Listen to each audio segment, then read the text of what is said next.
ఏ వర్గం ప్రజలు కూడా తృప్తిగా లేరు. తృప్తి దేవుడికి కానీ ఎవరిని కదిలించిన రేవంత్ రెడ్డి ప్రభుత్వానికి శాపనార్థాలు.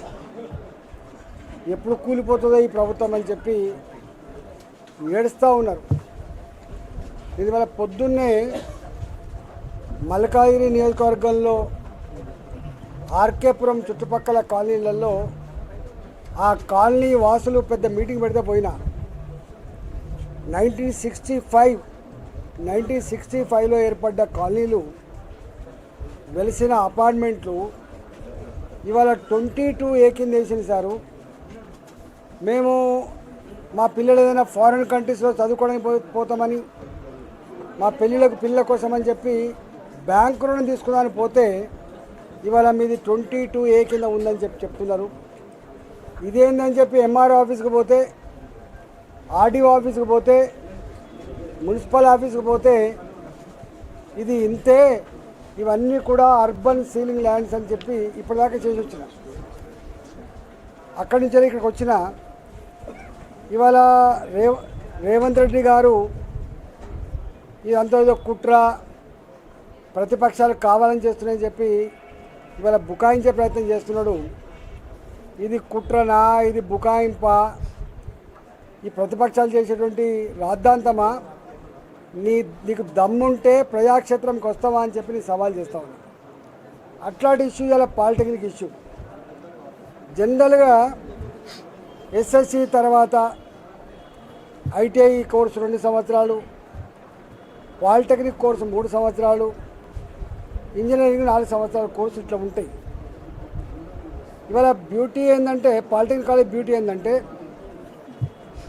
3 సంవత్సరాలు పాలిటెక్నిక్ కోర్స్ చేసిన తర్వాత ఓ 60-70% మంది ఆయన డైరెక్ట్గా ఎంప్లాయ్మెంట్ వచ్చేది.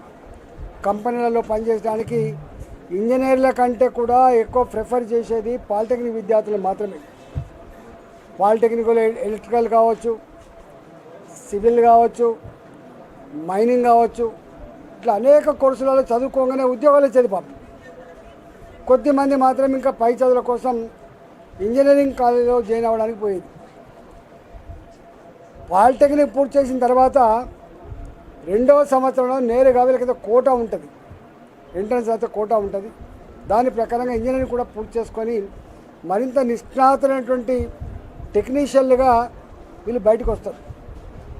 ఉన్నట్టుండి రేవంత్ రెడ్డికి మరి ఏం పుట్టిందో కానీ ఈ పాలిటెక్నిక్ కాలేజ్ విద్యార్థులని జీవో నంబర్ 97 అని తీసుకొచ్చి గతంలో ఏ పాలిటెక్నిక్లకైతే గొప్ప గుర్తింపు, టెక్నీషియన్గా ఎవాల్వ్ ఆస్కారం ఉండదో వాళ్ళని ఏదో అవుట్సోర్సింగ్ టైప్లో లేకపోతే ఇంకేదో స్కిల్ డెవలప్మెంట్ దాంట్లో పడేస్తున్నారు.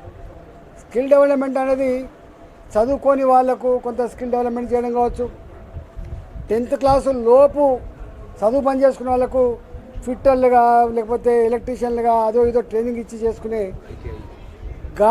చిల్లర పని ఇలా మా పాలిటెక్నిక్ విద్యార్థులు చేయించేటువంటి మూర్ఖ ప్రయత్నం చేస్తున్నాడు. ఇవాళ మొత్తం తెలంగాణ వ్యాప్తంగా పాలిటెక్నిక్ కాలేజ్ లెక్చరర్లు కానీ, పాలిటెక్నిక్ కాలేజ్ విద్యార్థులు కానీ, వాళ్ళ తల్లిదండ్రులు కానీ ఆందోళన పడుతూ ఉన్నారు. మేమేదో అనుకొని చెప్పి జాయిన్ చేస్తే బిడ్డ, ఈ పాలిటెక్నిక్ కాలేజ్ జాయిన్ అయ్యే వాళ్ళంతా కూడా పిల్లలు మంచి మార్కులు వచ్చిన వాళ్ళు. ఇవాళ దీంట్లో నిష్ణాతులు కావాలి, ఓ ఉద్యోగం సంపాదించుకోవాలి గవర్నమెంట్లో ప్రైవేట్లో అని చెప్పి అలటపడే వాళ్ళు తప్ప పాలిటెక్నిక్ కాలేజ్ వచ్చేవాళ్ళు ఏదో నిరుద్యోగులు ఉంటారని మాత్రం ఎవరు రారు.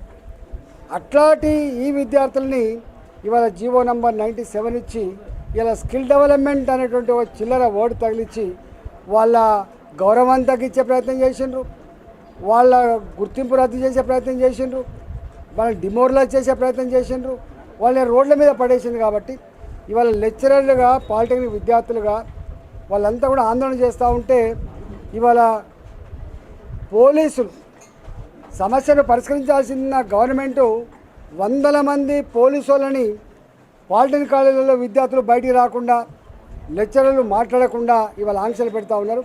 నేను ఒకటే హెచ్చరిస్తూ ఉన్నా ఈ ప్రభుత్వాన్ని, మీరు పోలీసులతో ఈ సమస్య పరిష్కరించాలని ప్రయత్నం చేస్తే మాడి మసి అయిపోతారని చెప్పి హెచ్చరిస్తూ ఉన్నా. ఇవాళ భారతీయ జనతా పార్టీ రాష్ట్ర అధ్యక్షులు మా రామచంద్రరావు గారు రామంతపూర్ పాలిటెక్నిక్ మా పార్లమెంట్ పరిధిలో ఉంటుంది, అట్లే మేడ్చల్ పాలిటెక్నిక్ మా పరిధిలో ఉంటుంది.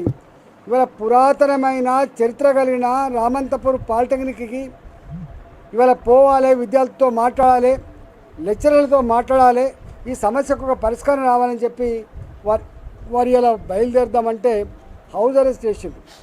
ఇవాళ భారతీయ జనతా పార్టీ రాష్ట్ర అధ్యక్షులు రామచంద్రరావు గారిని హౌస్ అరెస్ట్ చేసిండ్రు. పాలిటెక్నిక్ చుట్టూ వందల మంది మఫ్టీలో ఉన్న పోలీసు వాళ్ళు, డ్రెస్సులలో ఉన్న పోలీసు వాళ్ళు లాఠీలు పట్టుకొని తుపాకులు పట్టుకొని ఇలా విద్యార్థులను భయభ్రాంతులు చేస్తూ ఉన్నారు. అయినప్పటికీ కూడా విద్యార్థులు ఇవాళ వచ్చి రామచంద్రరావు గారిని కలిసి, సార్ మేము ఈ జీవో నంబర్ 97 ఎత్తేసేంత వరకు మా పాలిటెక్నిక్ లెక్చరర్లు కానీ మా పాలిటెక్నిక్ స్టూడెంట్స్ కానీ నిద్రపోయే ప్రసక్తి లేదు, మీరు మాకు మద్దతు ఇచ్చినందుకు మీకు థ్యాంక్స్ చెప్తున్నామని చెప్పి వాళ్ళు వచ్చి కలిసిండ్రు. నేను ఒకటే రేవంత్ రెడ్డి ప్రభుత్వాన్ని ఏదో కేశవరావు కమిటీ చేసిన జీవో ఇవ్వకముందు పాలిటెక్నిక్ కాలేజ్ లెక్చరర్లతో మాట్లాడాలి, మీరు ఆ విద్యార్థులతో మాట్లాడాలి, ఇలా ఉన్న మంచి ఏంది చెడైంది, నువ్వు తెచ్చే మార్పులేంది, పెద్ద డిబేట్ జరిగిన తర్వాత విద్యార్థుల అదేవిధంగా పాలిటెక్నిక్ కాలేజ్ లెక్చరర్ల యొక్క నిష్ణాతుల యొక్క సలహా మేరకు నువ్వు మార్చుకోవాలి తప్ప తాత జాగీర్ లాగా మీకు ఎవరిని కన్సల్ట్ చేయకుండా నీ ఆఫీసర్లు ఏం చెప్పిండ్రో డూడు బసవన్నలాగా విని ఇవాళ విద్యార్థుల భవిష్యత్తు నాశనం చేయొద్దని చెప్పి హెచ్చరిస్తా ఉన్నా. ఇవాళ ఈ జీవో నంబర్ 97 జీవో నంబర్ 97 ఎత్తేసేంత వరకు ఇలా పాలిటెక్నిక్ కాలేజ్ లెక్చరర్లుగా విద్యార్థులుగా తెలంగాణ వ్యాప్తంగా ఎవరైతే ఆందోళన చేస్తూ ఉన్నారో వాళ్ళ ఉద్యమానికి భారతీయ జనతా పార్టీ రాష్ట్ర వ్యాప్తంగా అదేవిధంగా మా యువ మోర్చా కావచ్చు, మా విద్యార్థి సంఘాలు కావచ్చు, అందరం కూడా వాళ్ళకు మద్దతు ఇచ్చి ఈ పోలీసు యొక్క దుర్మార్గాన్ని జులుముని వ్యతిరేకించి ప్రభుత్వం మెడలు వంచి ఈ జీవో రద్దు చేయించుకుంటామని చెప్పి నేను హెచ్చరిస్తా ఉన్నా. ఇప్పటికైనా మీరు కన్సల్టేషన్ చేయాలి, చర్చలు చేయాలి తప్ప పోలీసులతో ఈ సమస్యలు పరిష్కరించాలని చెప్పి గతంలో ప్రభుత్వాలు చూసినాయి, కాలగర్భంలో కలిసిపోయినాయి. రేవంత్ రెడ్డి గారు మీ ప్రభుత్వం కూడా పోయే కాలం వచ్చినట్టుంది, అందుకనే నువ్వు విద్యార్థులతో మాట్లాడే దమ్ము లేదు మీకు, పేరెంట్స్తో మాట్లాడే దమ్ము లేదు మీకు, లెక్చరర్స్తో మాట్లాడే దమ్ము లేదు నీకు ఉందల్లా ఏంటంటే పోలీసులను వాడి భయభ్రాంతి గురి చేస్తున్నావు. ఈ భయపెట్టించి పోలీసులను పెట్టి ఎవడు కూడా ముందర పడలేదు కాబట్టి మీరు వెంటనే ఈ సమస్యకు ఒక పరిష్కారం చెప్పాలని చెప్పి కోరుతా ఉన్నా, లేకపోతే జరిగే పరిణామాలకు మీ ప్రభుత్వమే బాధ్యత వహించాల్సి ఉందని చెప్పి హెచ్చరిస్తాను.